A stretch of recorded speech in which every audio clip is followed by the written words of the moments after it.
first of all, good morning, everyone. Welcome to the Lifestyle and Retail track. I'm Janey Park, and I'm really excited to be moderating this panel today with my lovely panelists. And we are talking about something that we're all very excited about, which is wearable tech, as I like to call it, wearable fashion tech. And we're going to be starting with a quick poll from our audience that's here. Who uses wearable tech? Can you please raise your hands? Okay, so majority of you are plugged in. And how about smartwatches? Okay, we have many. And lastly, how about smart rings? Okay, so a little bit less, but people are plugged into wearable tech, which is great. So it's really amazing, obviously, to see how wearable tech has become an integral part of our lives, and it's a transformative part of our industry. And what I want to get into is first, let me just introduce myself, probably wondering what I'm doing here today. So my name is Janey Park. I'm a beauty, fashion, and wearable tech strategist with over 20 years of global experience, including roles at brands like LVMH, Macy's, Lippincott, and Elizabeth Arden, and 10 years in Asia. And I've also led marketing and growth at a digital fashion house, everything from NFTs, AR filters, and metaverse initiatives.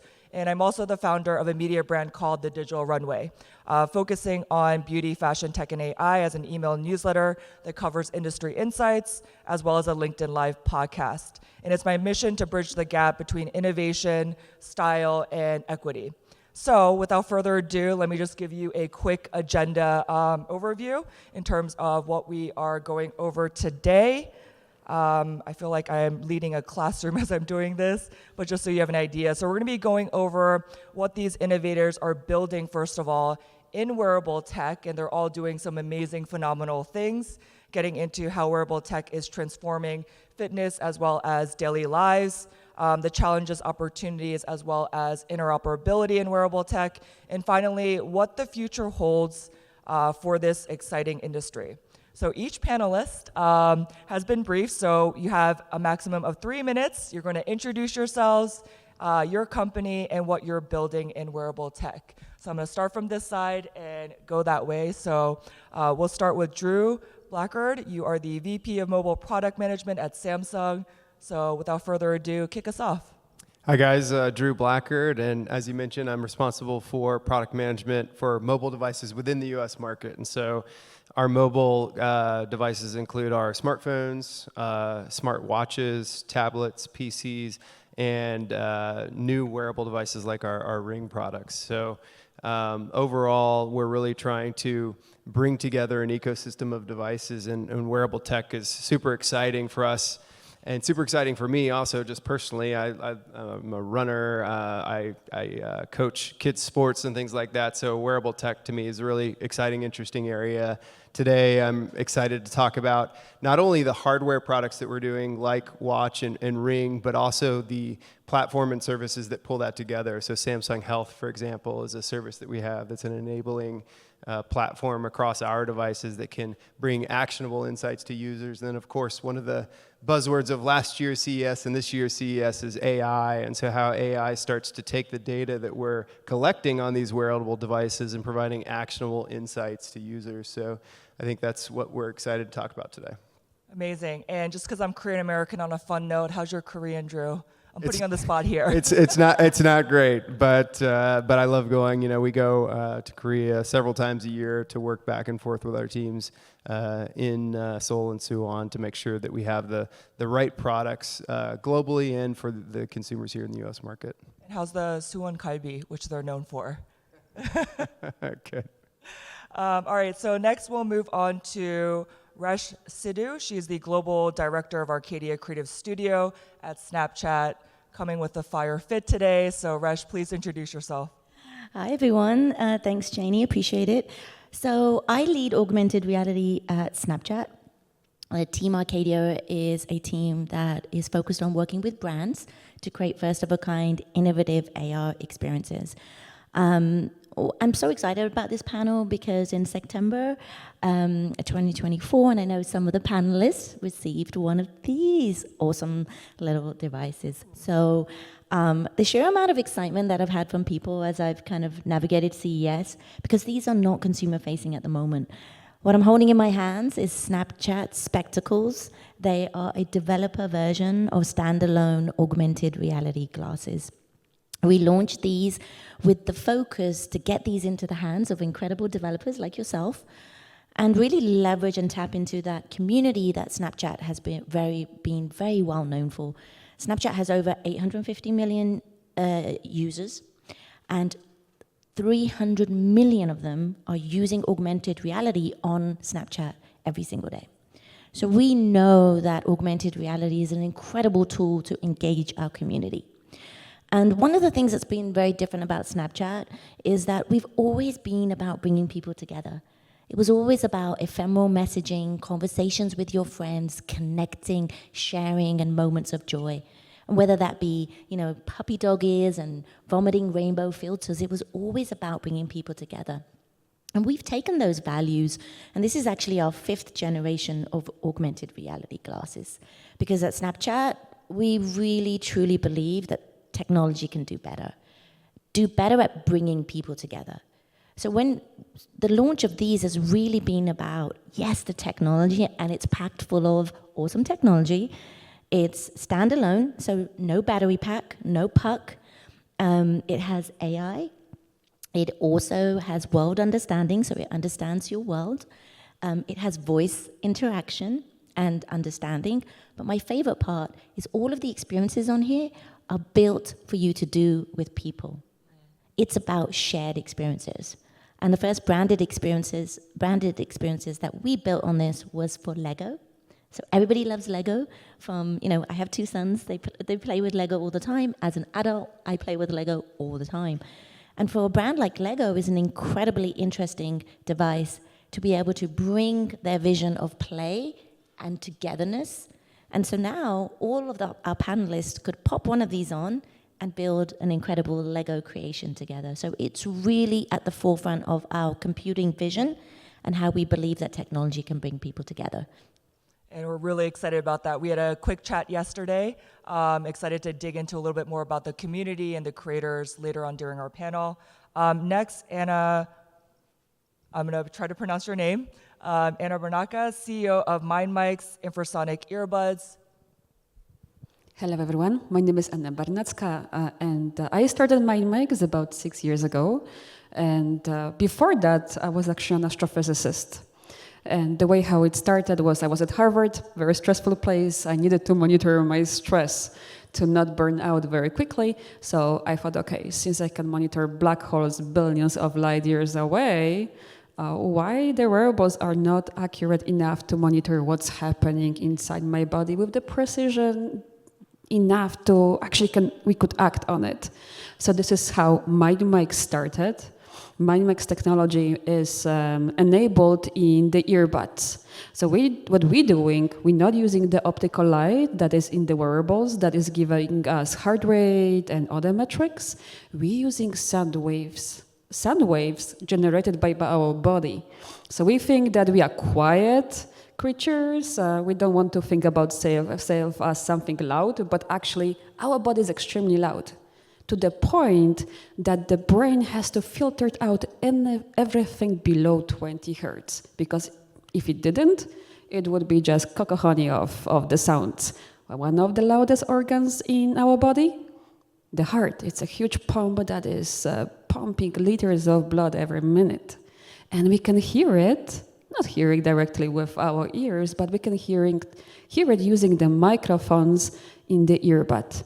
When I was starting the journey a few years ago, fancy earbuds had only speakers inside and the cables, and that was $300, the best tech ever. Today, when you're looking at the earbuds, they are already full of sensors. For our application, when you think about what's in the earbud, there is noise cancellation. Noise cancellation requires a microphone that is facing the ear canal. So we can actually repurpose those microphones to listen to every heartbeat. I don't know if you had a chance to show to play our videos, but there is something in the video that the world hasn't seen yet, because we just submitted it to Nature Cardiovascular Health, because everyone was asking us where the signal is coming from. Are those heartbeats just some arteries close to the ear? In that paper, we're showing that no, it's coming directly through the aorta. So as a astrophysicist, I'm quite excited, because when you think about Star Trek and the way how they monitored health was, you had that device that was scanning everything that was happening in the body. And that's exactly what MindMics does. What we see with MindMics, those heartbeats, those sound waves, those vibrations that travel to the ear canal, they create those tiny sound waves that we can pick up using microphones. And in the next view, you will see one of the comparison of across different medical devices. At top, you see the blood flow through the aorta with echocardiogram.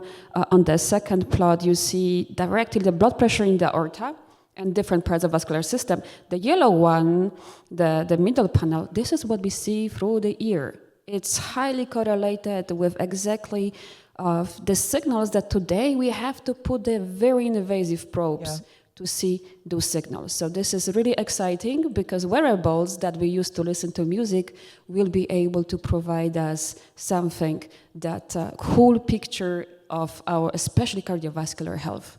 Yeah, I mean, I love what you're building. It's really problem-solving tech. And next, we will get to Alex, who is the co-founder and CEO of XRWorkout. So please, give us your introduction. Thank you. And I kind of consider myself a poster boy for wearables, because I have an Aura, a smartwatch, a Whoop on the ankle. I don't leave home without with the AirPods. I got the glasses, and I have the headset as well, the HMD. So, yeah. A neural chip, Alex? Yeah. So you know, my company. So like, when you think about wearables, you don't really think about the VR headset as a wearable, but you know, it technically is. Glasses, you feel like they're more wearables. But what my company is doing is an exercise game inside this paradigm of spatial computing, and we are a technology sort of pioneer in the intersection of spatial computing, AI, and exercise and fitness. We're undergoing a pitch with Snap to build the ultimate AI-assisted gym companion. So if you imagine yourself walking into the gym, you sign in. Hands up who's been to a gym in the last month? Okay, like 60%.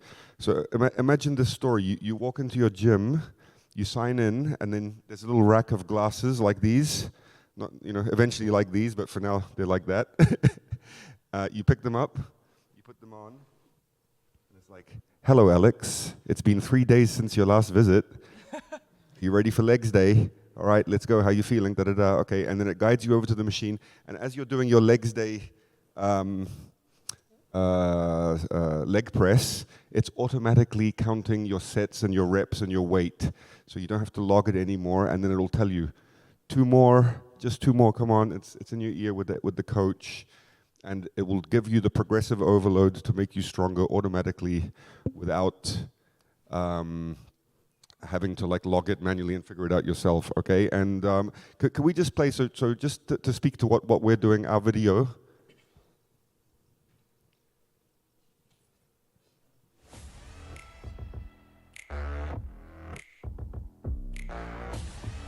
Can we turn it up a bit, please? Thank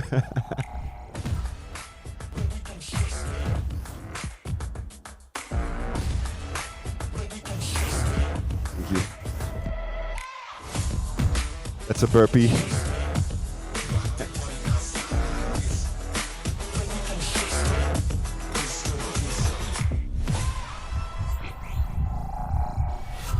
All right. Okay, thank you, Alex. Pleasure. All right, so we're just going to get into the questions. Just want to be mindful of everyone's time here. So we're going to really dig into it. I want to get into a specific use case. I want to make this as beneficial to everyone in the room as possible. So my question is, how are wearables transforming fitness today? Please share one specific fitness-related use case that stands out. And whoever wants to go first, please go ahead. Everyone is shy, then I'm going to pick on Drew. Yeah, I'll go first, and I'll go with one that's it's part of being prepared for exercise, which is sleep.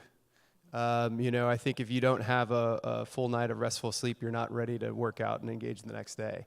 And I think one of the things we're trying to do with Samsung Ring that's really powerful, I wear both. To your question earlier, I have a watch on and a ring on. And a lot of people are like, well, why do you wear both? And I think there's a few reasons why. One's functional. When they're working together through our Samsung ecosystem and connected with our smartphone, you get better battery life. And so, the battery consumption, it can decide which sensors to use and when. But practically speaking, I don't like to wear watches to sleep.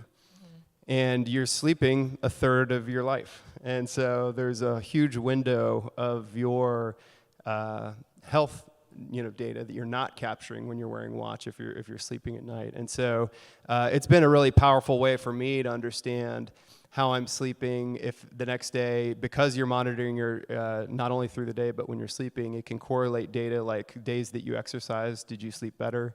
If you exercise too many days in a row, did you sleep worse? If you're at CES and you had a glass of wine the night before, I run a little hot and don't sleep as well, right? And Everyone is laughing right now. Yeah. And so you can see these things and know these things, and then again through software and AI, we're tying that into our platform through a feature called Energy Score. So you wake up in the morning and you can see your energy score and you can determine, am I ready for an intense workout today, a light workout? It can kind of guide you, similar to the example we just saw in terms of, that Alex was talking about, of getting coached along the way. It can kind of coach you in your fitness and wellness journey. Yeah, no, I love that. And I mean, we had the example from Alex earlier from literally head to toe wearing everything. So I love Almost the on fact the that toe. you mentioned I've got this. ankle right now. Sorry? Almost on the toe. Right now it's ankle, but I'll Okay. get something for the toe as well. We need to NFC chip. We make small Samsung rings. You could do a toe ring. Yeah. I'd like to take a shot at that Sure, question as go well. The thought which comes to mind is the Peter Drucker quote, "What gets measured gets managed." And so, just like he had the question, why are you wearing both? Okay, like for me, Aura and Whoop, I'm basically A/B testing which one I prefer. And Aura's winning at the moment, just in my personal opinion.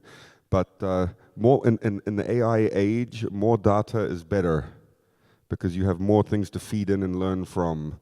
So now I have two lenses, 3 including the watch, and then as the AI matures, I'll be able to feed that in and see how was I in 2024 versus 2025 and why, and these kinds of things. So I'm getting insights. So that's my little take on the question. Yeah, I can definitely jump in with spectacles. I mean, one of the things, and Janey, you and I were talking about this yesterday, that we're tremendously excited about with the spectacles is, when we were developing these, obviously it's launched with a number of different experiences on here. There's a Niantic experience with Peridot, where you have a virtual pet, you could throw a frisbee to it, it goes, catches it, it comes back, wonderful. There's drawing in the real world, and you can just, create art as you go. But the area that excited us most at Snapchat was the fitness and well-being area, because there's so much potential with this device. And Alex is not wrong. This is just a developer version. It's going to get lighter. The field of view is going to get better. It's going to get faster. It's going to be equivalent to, Janey, the glasses that you are wearing now. And what we're already doing and how we're already working with developers like Alex and brands is really thinking about, what does fitness mean for the spectacles? And, I've spent a lot of my career in digital and immersive technology, spent a lot of time in the VR space, originally at Framestore, and headed up their VR studio, and was an early investor in the Kickstarter Oculus, and have what I call my VR and AR headset graveyard on my shelf. So if you ever do a Zoom call with me, you will see all of the headsets. And all of them have been tremendously important and fundamental in getting to where we are today, even though many of them are obsolete. But one of the things I look back on is when we talk about VR, often we thought VR would go mainstream. And I even have one of the Samsung headsets as well. We thought VR would go mainstream. We thought by now every one of you sitting here would have a VR headset either in your bag, and not too much unlike Alex, but I think he's a very special use case, or they would be in our homes and we would be using them often. And I was a huge advocate for this technology, and I remember being on stage and talking about, we're going to see VR headsets in every household, and it didn't happen. And the fundamental reason why it didn't happen is because no matter how good the technology is, if there isn't a reason to reach out for that headset or these glasses, then people are not going to use it. And Snapchat's focus is making the everyday things that you do better. So going to the gym, how can these enhance that? Playing basketball, how can we help you be better at what you do and love every day? And how can we help bring either a AI coach or your friends into that story? One of my favorite things on here is a basketball experience. So you go up to the hoop. Because this has world understanding, it knows that there's a basketball hoop right in front of me, and it's guiding me. It guides me already to make my shots better, giving me feedback in real time. Super fun, super exciting. And that's when an everyday thing like just shooting hoops with my son becomes something really exciting. And then, all of that data, all of the things that you are doing are stored in here. So at any given moment, it's helping me be better at the things that I love and the things that I do.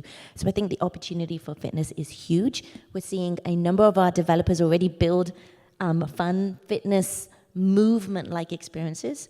One developer, within 2 days of getting their hands on this, I don't know if you've seen this, Alex, but they built this adorable RPG game.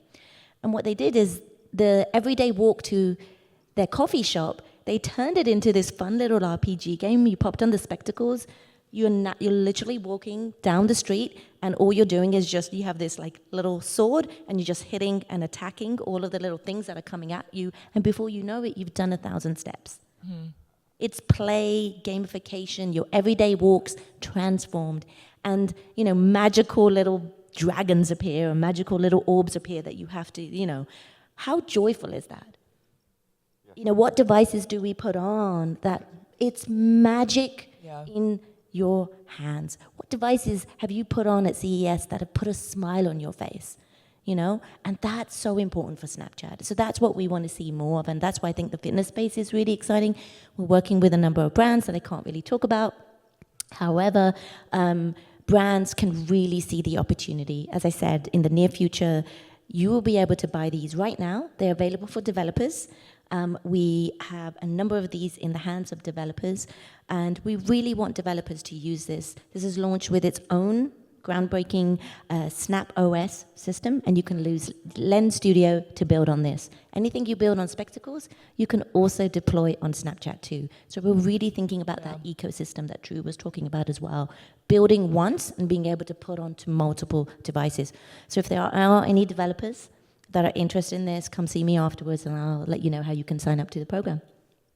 Sounds good. All of you covered so many interesting points, and I think you have something to say, so we'll have you to share on this point. I will be quick. The use case I wanted to focus on is running.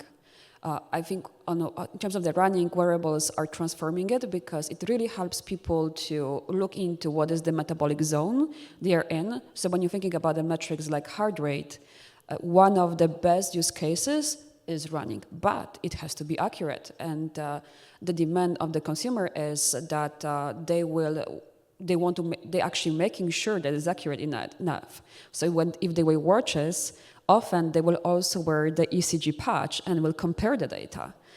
So that's why it's so important that not only that the data for running are super accurate, and that's one of the best actionable use case for heart rate. And I would say it's just the beginning of that revolution in running, because still people looking for the devices that they could wear easily. They don't like wearing patches and the brands.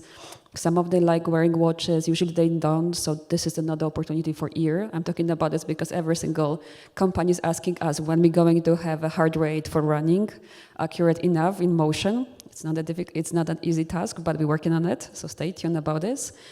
So one use case for running is using the heart rate to looking at the metabolic zones. And that's something that people are using to match their steps rate. Another use case that we're seeing coming, and there is one really interesting startup that is working on it, that is matching the steps with the heart rate.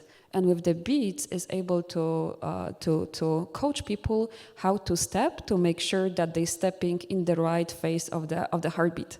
So again, to maximize the cardiovascular system performance of the heart doesn't work against muscle squeezing and steps. So it's really exciting how wearables can transform further running, and is already a use case that exists, and people looking for other solutions. Yeah, I mean, all of you covered a lot of points, and I feel like we could literally have maybe a week-long seminar where each of you are speaking individually and giving a TED Talk, and I want to dig into everything. But I want to segue into a question that I think is something that is interesting and people are wondering about. So we're talking about data, we're talking about heart monitoring, sleep monitoring. There's even problem solving different types of wearable tech with helping, for example, those who are hearing impaired or visually impaired, things of this nature. So I'm wondering, how do you all see the industry evolving in terms of insurance companies? Because part of mass adoption is about, getting coverage for this type of technology. And it could be about your product or how you see the industry at large. So whoever is more comfortable to share about this, I'd love to hear your thoughts on the future when it comes to insurance coverage and what that looks like in terms of mass adoption. Alex? Well, I like to say this thing about the future being precision, preventive, proactive, and personalized. Some of those words mean the same thing, but it sounds good with all the P's. And I think that there for the insurance companies is going to be very powerful for kind of like matching premiums with individual health kind of conditions, because now we will have the data. We will be tracking how much activity they're doing, and then like higher activity people will be rewarded with lower premiums and that kind of thing. So that's a quick thought that comes to mind there.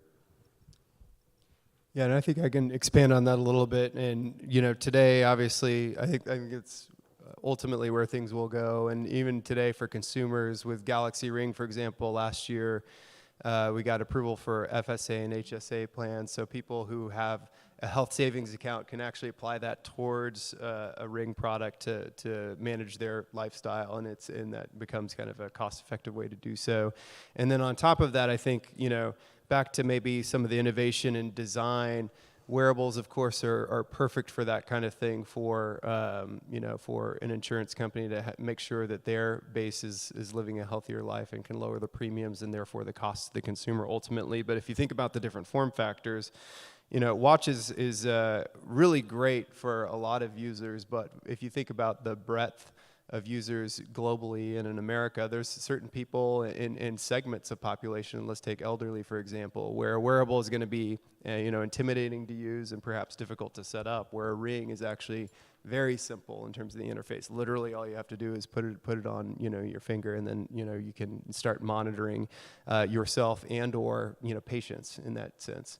And so we think it's going to be a really compelling way to expand the reach of what wearables can do to maybe a non-tech audience that's used to engaging in technology first and more complex use cases that wearables can deliver, and having these simple designs like a Ring can allow us to unlock new users, and ultimately that can work its way into how people can manage their health and therefore kind of build better lifestyle out of that. Yeah, you hit so many points that I'd love to dig into, from the aging population to data analytics, the insurance premiums, HSA, FSA. There's so many opportunities to figure out how to service the consumers in the community and also keep them essentially in your ecosystem as well, depending on what your brand is and what you're building. Anna, just quick thoughts from yourself? Very quickly, I consider myself outsider in that case, and I have a little bit less optimism about insurance companies covering it, but I think that the fact that the cost of the components, of the sensors and enabling this technology will go down, and I think it's a part of our job to make it affordable enough so people without health insurance can afford it and pay for it and have a control over the data. Because if somebody else is paying for the data, who owns the data then?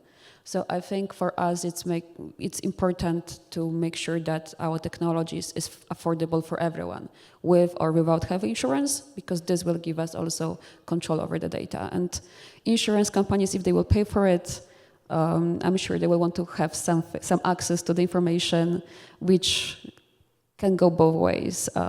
So I'm curious to see where the technology, that all of that will go, but looking at the structure of the whole ecosystem, but also seeing how quickly the price point is dropping, I think this is exciting because we can build wearables technologies that everyone can afford out of the pocket. Yeah, you brought up great points, and it's always good to have a counter opinion.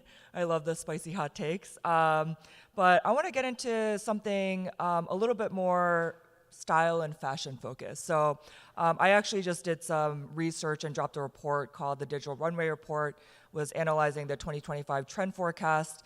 And I mentioned this earlier today during our session, but I think that wearable tech will actually be wearable fashion tech. There was a piece of technology that was dropped earlier in last year. It was called Friend Necklace. I'm totally calling them out on this. $99, and it looks exactly like an Apple AirTag. So if you are trying to build a tech accessory that you want people to wear, you need people from different industries, especially from fashion design, who can create a product that actually looks good.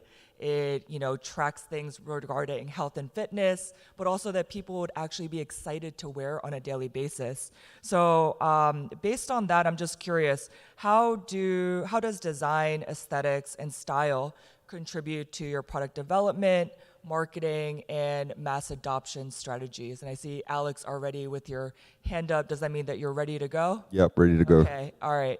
I think Meta has done a really good job with partnering with XRWorkout. I think that was one of the kind of hacks that they did for getting into the style game a bit more. And there's been a sort of like big revamp in Meta in terms of getting a little bit more aesthetic. Like Zuckerberg has started wearing Amiri outfits and stuff like that. So there's been a big style push there, and I think it's going to be very important, as you said, for mass adoption. The challenge is going to be getting the full visual heads glasses form factor with the screen. These just have cameras, so you've got the batteries in there. They're okay.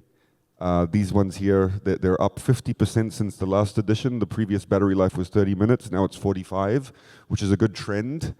But it's going to be hard to sort of have that same level of bulkiness and have some like a visual aesthetic. Yeah, I mean, just on that point, because I'm actually, if you guys didn't notice, we're both wearing smart glasses and recording each other from opposite ends. I love this, Alex, for all of us, by the way. Great content and also opportunity to have a conversation about this. But with Ray-Ban and also Meta, what a lot of people don't realize, because I come from the beauty fashion retail industry, that actually they partnered with EssilorLuxottica, which is the majority stakeholder and I would say producer when it comes to glasses. They do glasses for Prada. The monopolist. Yeah, Prada, Oakley, Ray-Ban. So, I mean, it made sense for them to partner. They could work with a fashion design company that would actually produce the right sunglasses and glasses, and they could actually embed the tech with it, which I think is something that we'll see a lot more in the future. Anna, thoughts on this? Absolutely. We actually now started partnership with Master and Dynamic that built beautiful design for a lot of brands. There was actually one picture in the end of the video showing the next MindMics inside Master and Dynamic. And basically, for what we see, what I've seen over the last 6 years ago, if you go back to Kickstarters or in your memory to see what was launched, what people were happy to wear, is very different to what people are using today. MVP is that you have to, from the scratch, bring people amazing experience. And I think people paying attention to it, its fashion, aesthetics is extremely important. Yeah, and I can just add from the ring perspective, I mean, we had major engagements both in Paris and New York last year at their fashion weeks, and I think trying to make that, to your point, fashionable in an aesthetic way is important. So, just from the core designs, we have multiple colors and finishes, and so that you can, tailor it to what you're looking for in your style, in addition to the functional aspects that we've been talking about. So that's critical in our wearables and even our smartphones. We've been doing fashion partnerships, for as long as I can remember with major brands to try to bring either new accessories or custom designs to the market, because it really is an important, ultimately all these devices are lifestyle devices. They're things we carry every day. They represent who we are. So it's important that they look and feel comfortable with who we are. Yeah, and I did actually go to the New York Fashion Week exhibit, the installation that you had with, I think it was Colin Estrada. I can't remember the last name at the moment, if you remember. But the AI exhibit was absolutely phenomenal with all of your devices. So definitely, if you guys are in the audience, make sure to check it out. Resh, you are phenomenally dressed. You've already fangirled over each other, so I know you have a conversation that we could go into very deep on this, but quick thoughts on this. Yeah, I think it's really interesting. It's very important to distinguish the beautiful glasses that both of you are wearing at either end. Those are cameras in there. They're just Ray-Bans.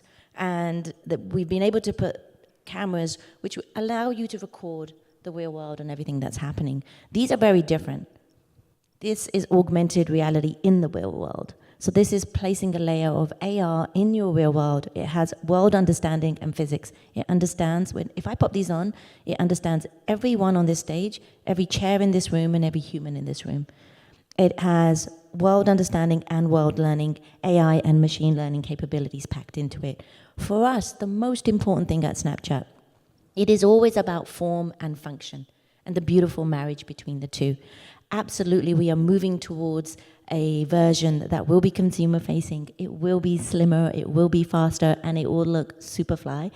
I was saying to Janey yesterday that the amount of times that I've seen people at CES and they'd be like, hey, can I get a version but in blue? Can I get like leopard print? And I was like, sure. And they're like, hey, Resh, why don't you have a version with leather on them? And what I say is all of that is coming.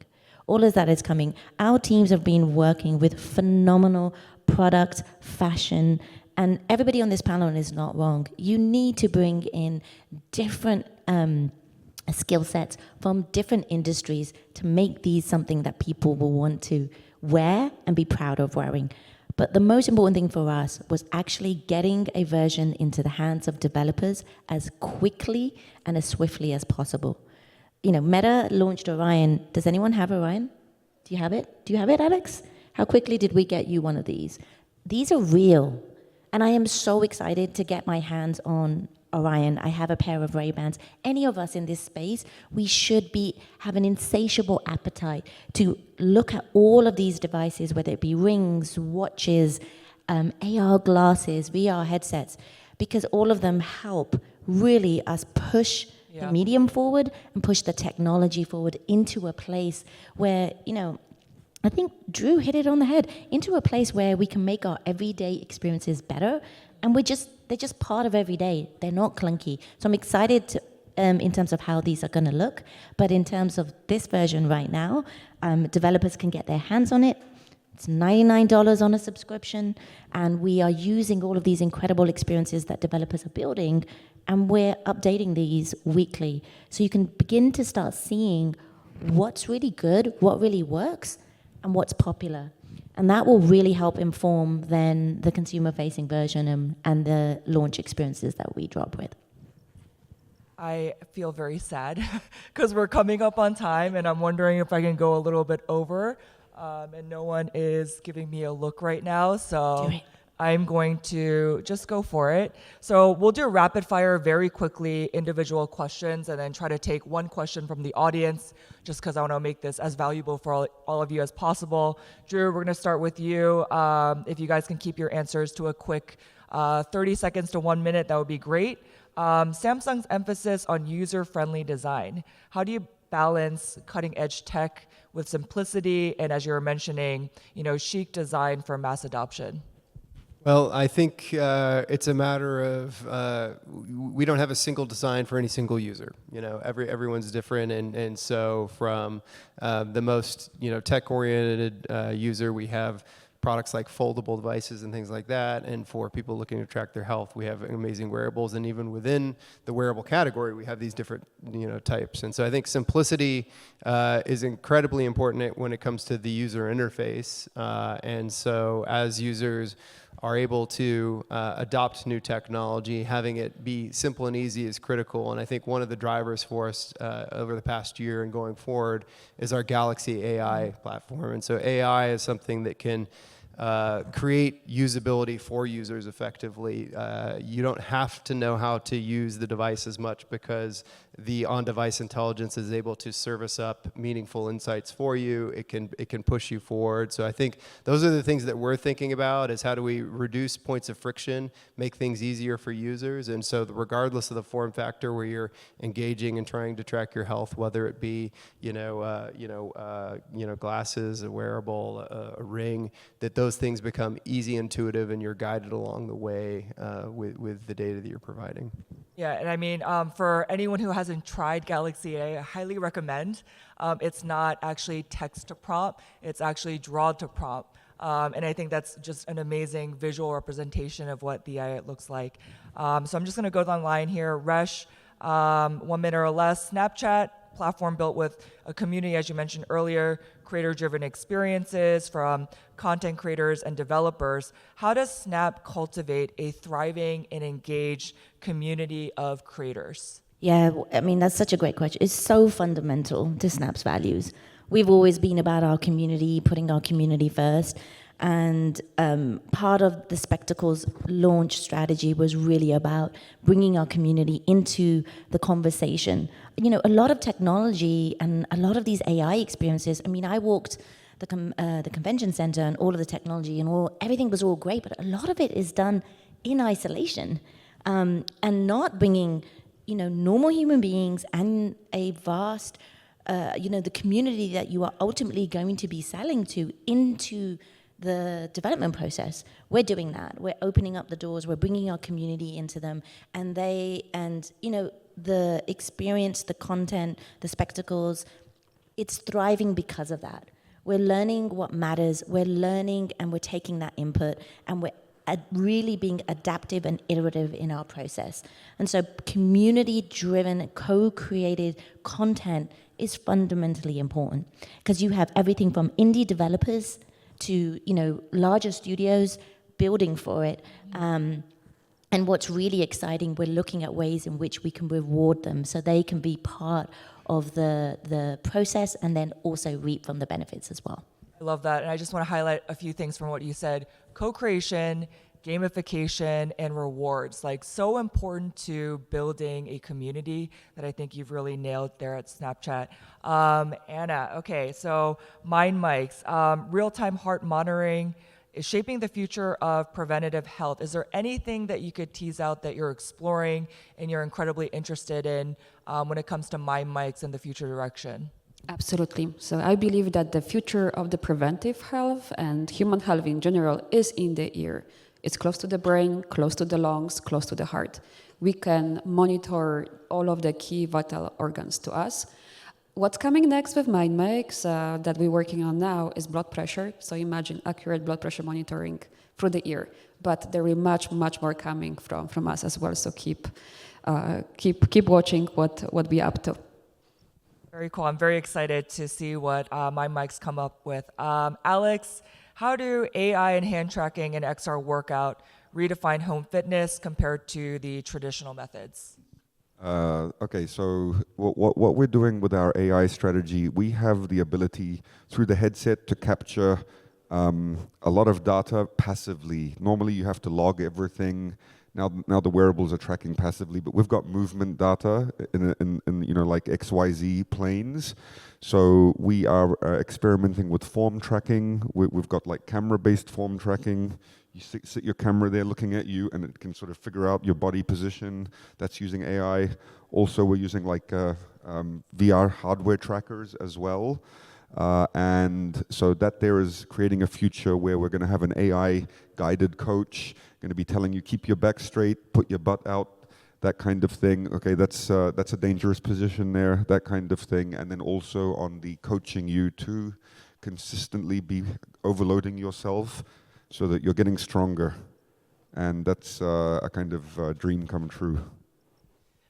I'm very sad to say we are a little bit out of time, and I'm getting this signal. I'd love to have this chat with you, each of you, or all of you again, at another point. Hopefully, we'll talk later about having you join my podcast, but I want to just thank all of the incredible panelists. Please connect with them, watch for what they are working on now and what's to come. This is literally only the beginning when it comes to wearable tech, or as I like to call it, wearable fashion tech. And also to the audience, thank you for being here today. And yeah, let's continue this conversation. Feel free to connect with each and every one after the session. Thank you so much.